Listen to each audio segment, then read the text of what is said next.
आइए, सुनिए, देखिए, समझिए सनातन सत्य। जैसी दृष्टि वैसी सृष्टि, दृष्टि विज्ञान। कुदरत, कुदरती रचना एवं कुदरत के कानून से शाश्वत सुख की प्राप्ति।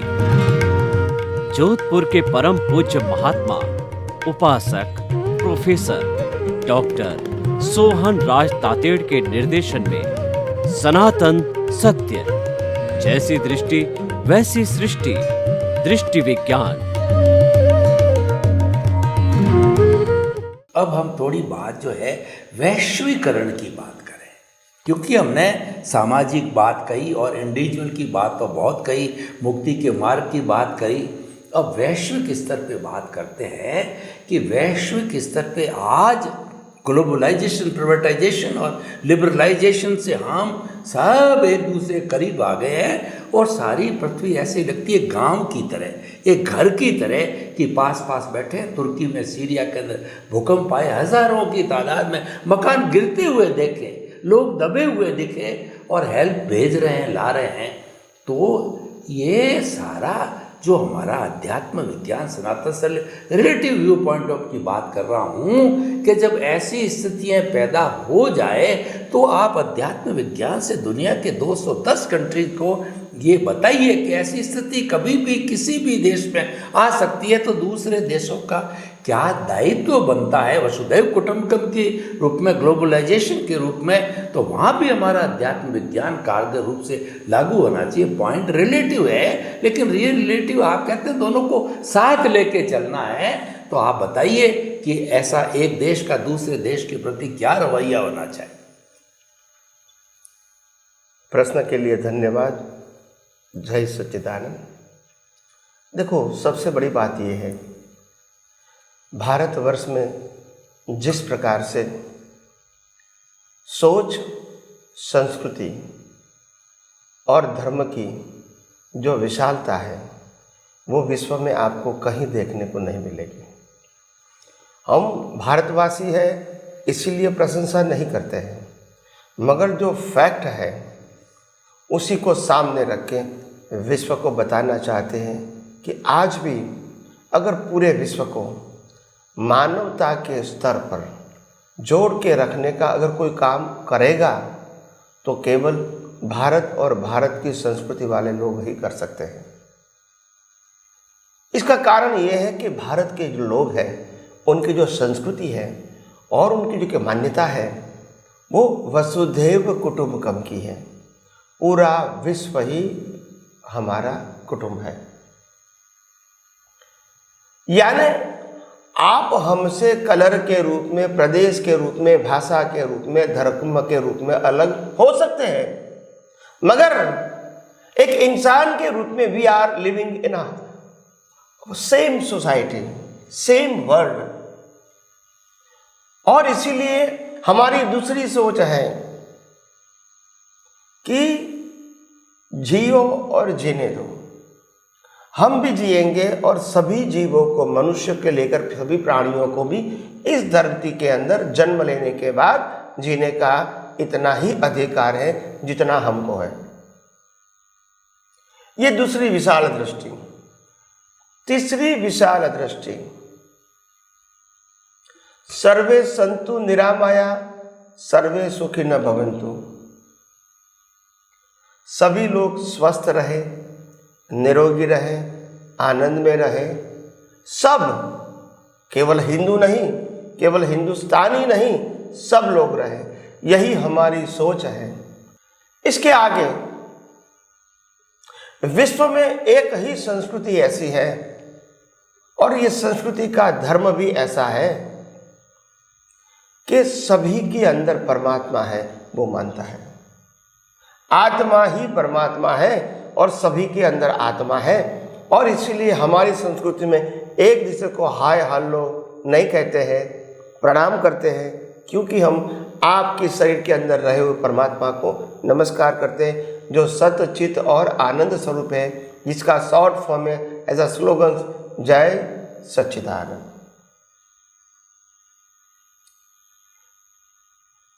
इसके आगे जाएंगे तो हमारी दृष्टि कैसे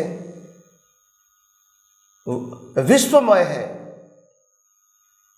इसका एक और उदाहरण है। हम सूर्य की भी पूजा करते हैं, हम चंद्र की भी पूजा करते हैं, क्योंकि वो हमारे जीवन का हिस्सा है। हम इसको अलग नहीं मानते और इसीलिए पूजा करते हैं एज अ रिस्पेक्ट। प्रकृति की पूजा करते, प्रकृति की। हम पवन देव की भी पूजा करते हैं, हम वर्षा की भी पूजा करते हैं, हम वनस्पति की भी पूजा करते हैं, पांच भूतों हम नदियों और सरोवरों की भी पूजा करते हैं, हम गंगा को माता कहते हैं और समुद्र को पिता कहते हैं। तो हम पहाड़ की भी पूजा करते हैं और पहाड़ के एक एक कंकर को हम शंकर मानते हैं। ये हमारी संस्कृति है। हम पशु पक्षियों को भी जीवन जीने का अधिकार है और इसके लिए हम जिम्मेदार हैं, तो उसके लिए भी हम सोचते हैं। हमारी संस्कृति में कभी ऐसा नहीं हुआ कि इन पास्ट भी देखो, जो जो लोगों ने शरण मांगा, कभी हमने उसका नात जात नहीं देखा। सिर्फ इंसान है और वो हमको हमारे पास हेल्प मांगता है, वी वेलकम टू ऑल। ये हमारी संस्कृति है, हम सबको हेल्प करना चाहते हैं। और सबसे बड़ी बात यह है, इन पॉलिटिकल सिचुएशन हमने कभी किसी प्रदेश के ऊपर चढ़ाई करके विजय प्राप्त किया और उसको लूटा, ऐसा इतिहास में हिंदुस्तान के अंदर नहीं बनता। यानी हमने कभी किसी के ऊपर चढ़ाई करने का और लूटने का प्रयास भी नहीं किया और वो हमारी सोच भी नहीं है। इसके आगे हमने पूरे विश्व को योगा देकर यह बता दिया कि स्वास्थ्य के लिए योगा एक श्रेष्ठ साधन है। बिना पैसा, बिना दवा और बिना कोई प्रक्रिया आप अपने स्वास्थ्य को लंबे समय के लिए हेल्दी रख सकते हैं। वो भी विश्व ने हमने दिया। इसके आगे विश्व के लिए जो मानसिक तनाव का वातावरण जो आज बहुत बढ़ चुका है, इसमें शांति के लिए ध्यान, मेडिटेशन का मार्ग भी हिंदुस्तान के लोगों ने दिया है। और बड़ी फैमिली के साथ जीना वो ही हमारा आदर्श है और इसमें ही सभी की भलाई है, सभी का सम्मान है और उसमें कोई ऊंच नीच का भेद नहीं होता है। और सबसे बड़ी बात यह है, अगर 25 व्यक्तियों का जो फैमिली है एक साथ में रहता है, उस फैमिली के अंदर आज एक बच्चा जन्म लेता है और वो 15-20 साल, वो 25 साल की 25 व्यक्तियों के साथ जब डील करेगा तो 25 साल के बाद इतना एक्सपर्ट हो जाएगा कि दुनिया में कहीं भी जाएगा तो वो वापस नहीं आएगा। इतना अपने आप परिवार के अंदर से ही मैच्योर हो जाएगा। अलग अलग प्रकार की खोपड़ी, संस्कार दी, आप समझे? तो ये सब पूरे विश्व को हमने दिया है और हमारे पास क्षमता भी है, विशालता भी है और हमको देने का आनंद है, लेने का आनंद नहीं है।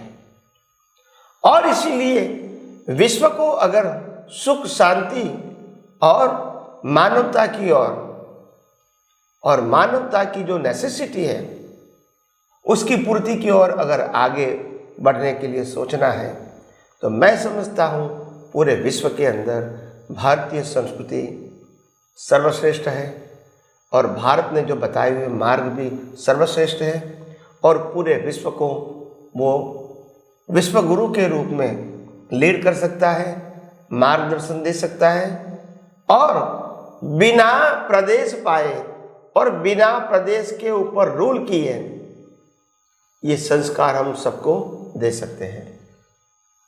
और सभी प्रकार की शक्तियाँ, मानव से लेकर सभी प्रकार की शक्तियाँ हमारे पास उपलब्ध या मौजूद हैं। Second largest population of the world, और वो भी पढ़ा लिखा, एजुकेटेड, कल्चरल।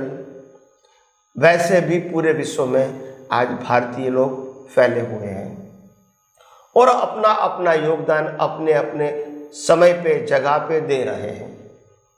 तो इसीलिए, और आज भी देखोगे विश्व के 100 ग्रेट पुरुषों के अंदर कम से कम 50% तो भारतीय होंगे ही, इन एनी फील्ड। यही सबसे बड़ी उपलब्धि है और हमारा ट्रैक रिकॉर्ड भी बताता है, हमने कभी किसको लूटने का प्रयास नहीं किया, किसी प्रदेश को प्राप्त करने का प्रयास नहीं किया। हमने जब भी कुछ प्रयास किया तो दुनिया को कुछ देने का प्रयास किया है, लेने का प्रयास नहीं किया है। विश्व में सबसे पहली यूनिवर्सिटी भी हिंदुस्तान में थी।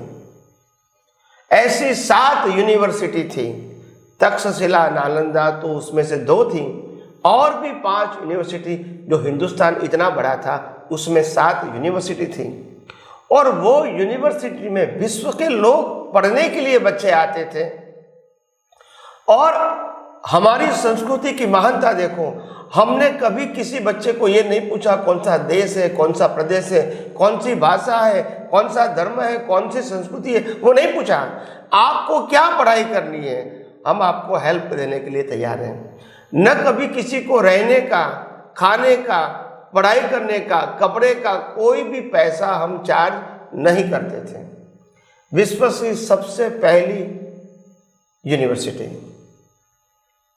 तो ये ग्रेटनेस तो हमारे गर्भ में छुपी हुई है और आज भी हम इसको बाहर निकाल के एनलार्ज करके विश्व के सामने रख सकते हैं। ये हमारे लिए कोई नई बात नहीं है। मगर जब तक विश्व के अंदर ऐसे कंट्री रहेंगे जो दूसरों को उल्लू बना के अपना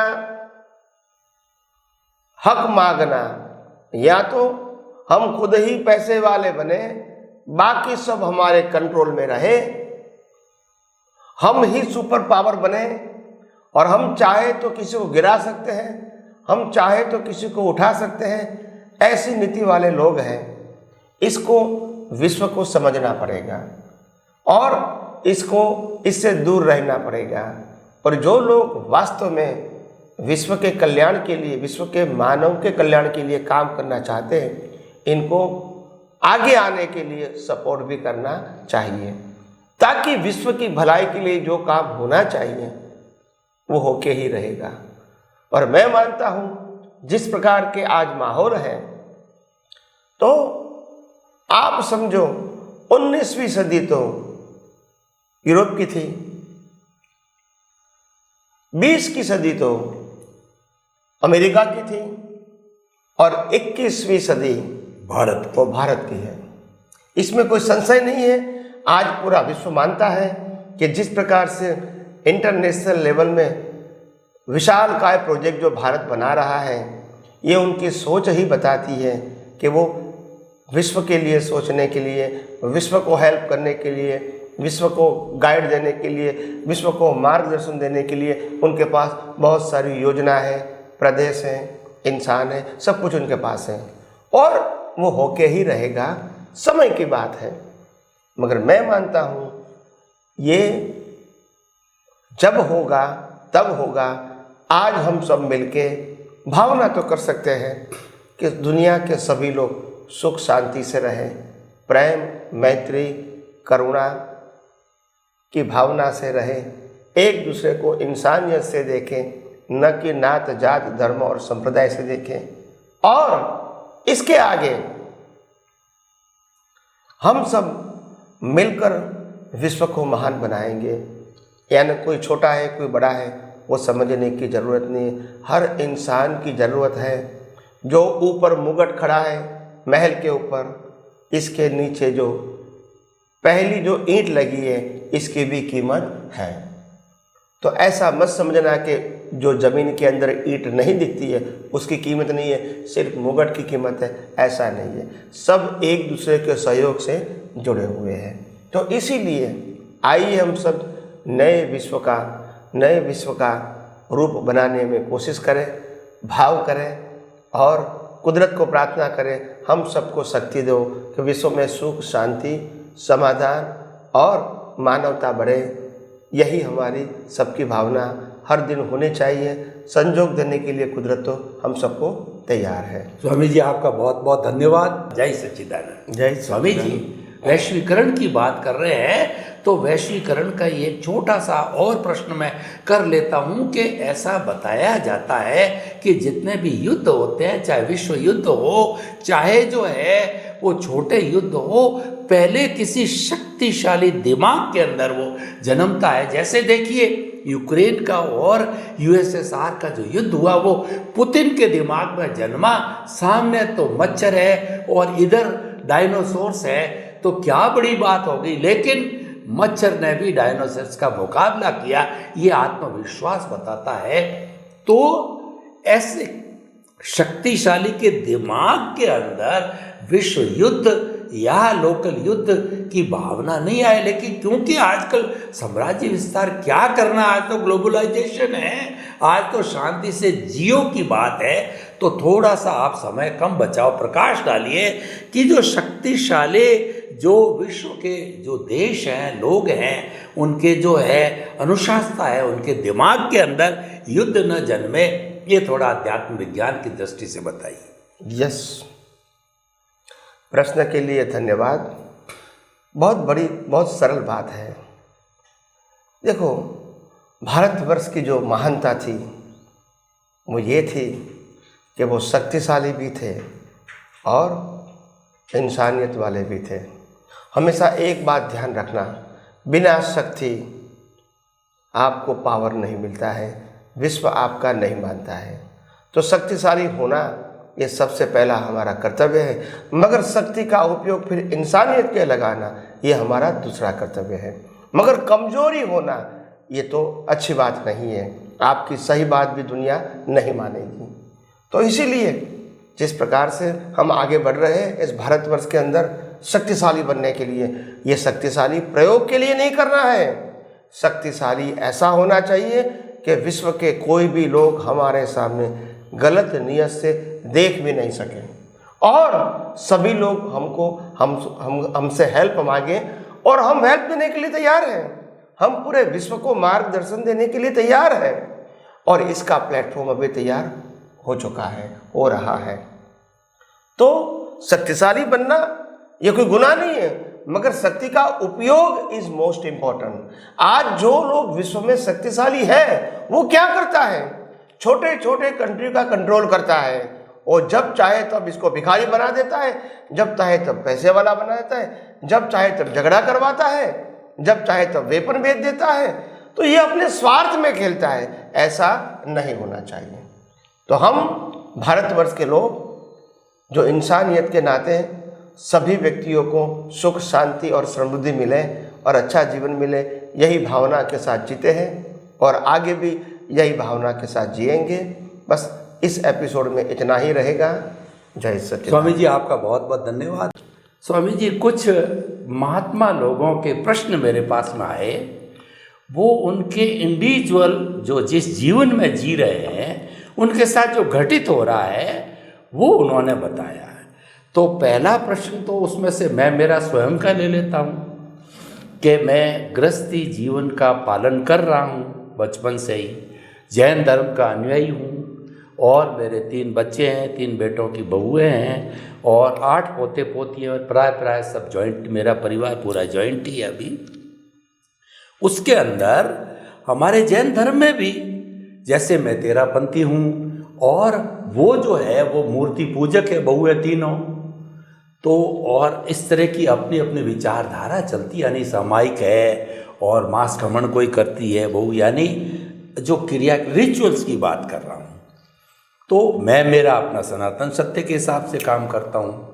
तो उनको ये नज़र आता है कि ये ज़्यादा गुरु भक्ति, मंदिर जाना और इतना ये करना वो करना ये कर नहीं रहे हैं, क्या बात है, इनमें परिवर्तन आ गया है।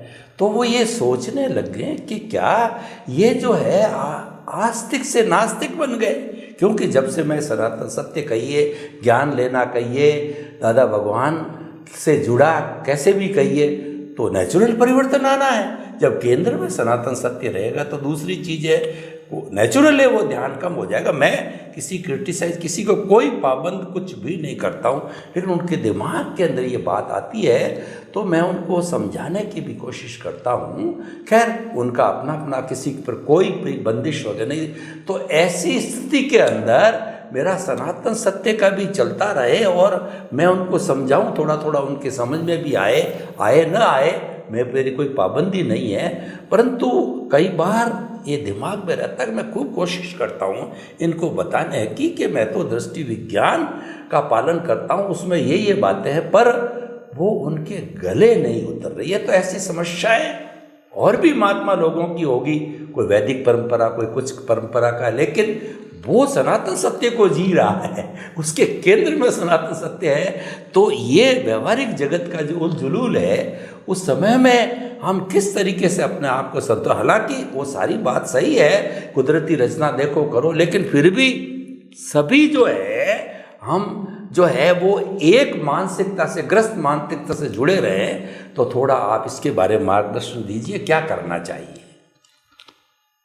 जय सच्चिदानंद। आप सबको मेरा नमस्कार।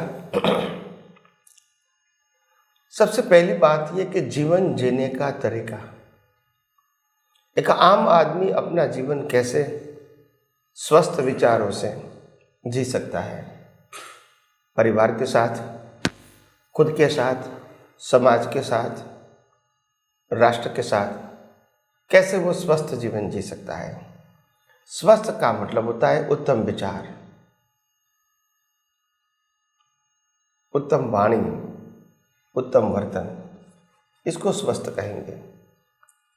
और उत्तम का मतलब होता है पैसे वाला नहीं, उत्तम का मतलब होता है हेल्दी विद ह्यूमैनिटी, जिसमें सेंटर में मानवता होनी चाहिए। एक इंसान दूसरे इंसान के लिए सोचे। पहले ज़माने में हम जब जीवन जी रहे थे, आज से करीब 100, 200, 300, 400, 500 साल पहले हमारा जो जीवन था वह ऐसा जीवन था कि हम परिवार के साथ जीते थे। और जब गांव होता था तो पूरा गांव हमारे लिए परिवार था। और गांव में किसी एक व्यक्ति के घर में कोई प्रोग्राम होता था, वो पूरे गांव का प्रोग्राम माना जाता था। और इसी प्रकार से लोग सहयोग भी करते थे, बिहेव भी करते थे। तो एक आनंद और उल्लास का एक माहौल हो जाता था, किसी को किसी के प्रति भेदभाव नहीं रहता था। तो इसमें जो एक एकता दिखने को मिलती है वो बड़ी बात है। खाना पीना तो किसी के घर में मिलेगा, एकता ये हमारा कार्यक्रम है। हमारे घर में शादी है, गांव में शादी मतलब हमारे घर में शादी है। गांव में कोई जमई आते थे दूसरे गांव से, तो बोला हमारे गांव के जमई है। तो ये बहुत बड़ी बात थी, ये विचारधारा। उसके आगे देखोगे तो हम अतिथि देवो भव, यानी अननोन व्यक्ति को भी अपने घर पे वेलकम करते थे। जो राहदारी होते थे, जो यात्रा करने निकले हैं, इसको हम वेलकम करते थे, खाना पीना खिलाते थे, 1-2 दिन घर में रखते थे उनकी ज़रूरत के मुताबिक। और आगे जाते समय हम उनको गांव के अंत तक छोड़ के जाते थे और कुछ खाने पीने की सामग्री भी उनको दे देते ताकि वो आगे पहुंच जाए। ये हमारी संस्कृति थी। हम इसका नात जात धर्म संप्रदाय देखते नहीं थे। और यही हमारी विशेषता थी और यही एकता और अभेदता थी।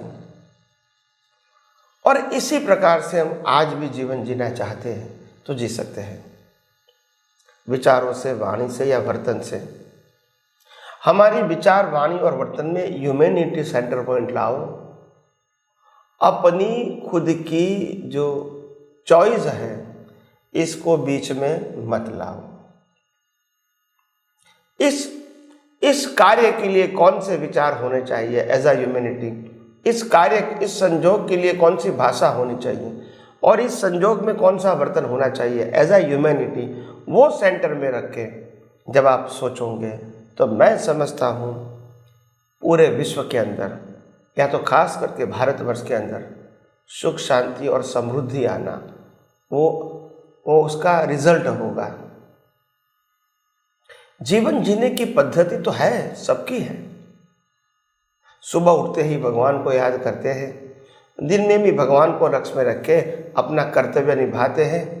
लेडीज जेंट्स बच्चे बूढ़े सब अपना कर्तव्य निभाते हैं और रात को भगवान का नाम देकर सो जाना, पूरी सृष्टि को भगवान कुदरत को सौंप के या भगवान को सौंप के सो जाना, क्योंकि वैसे भी उनकी ही है।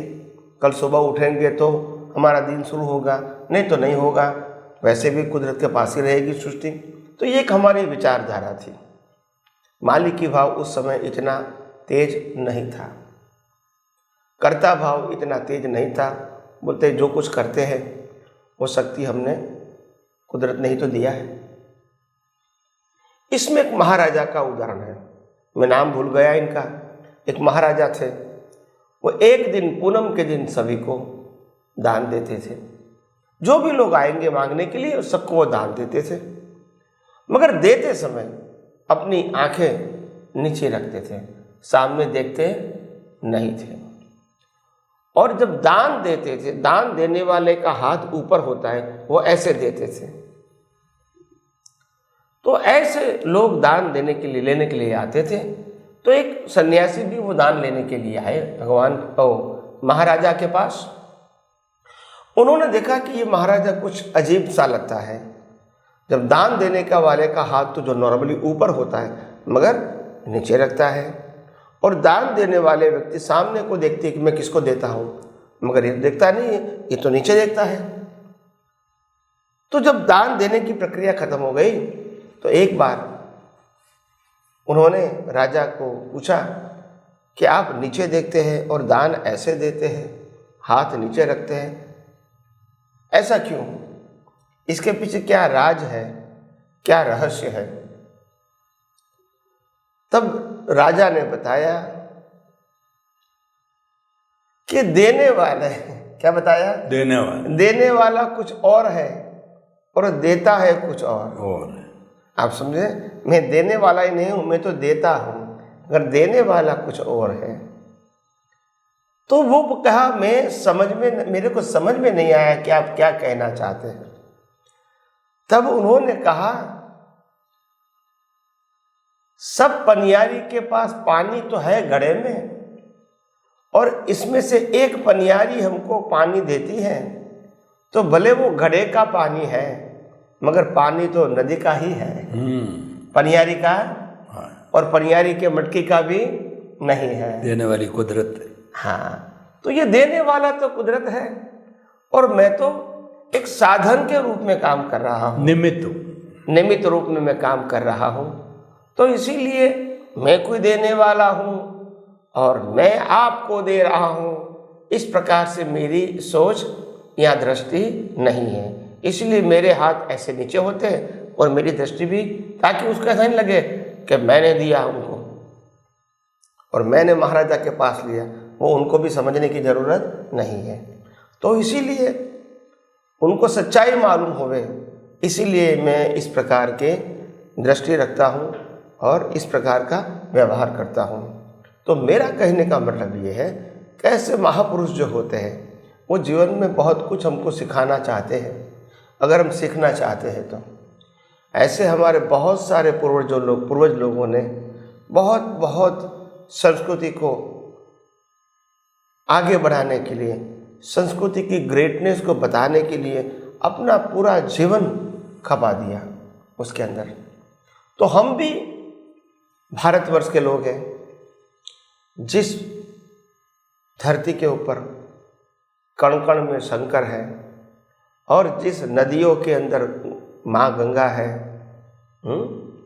और जिस पहाड़ को हम पिता कहते हैं, जिस वनस्पति की हम पूजा करते हैं, और सूर्य चंद्र तो हमारे सर पे है ही, इस महान वातावरण के अंदर हम जी रहे हैं, तो हम अच्छे इंसान क्यों नहीं बन सकते हैं और दूसरे को भी अच्छे इंसान बनाने की कोशिश क्यों नहीं कर सकते हैं?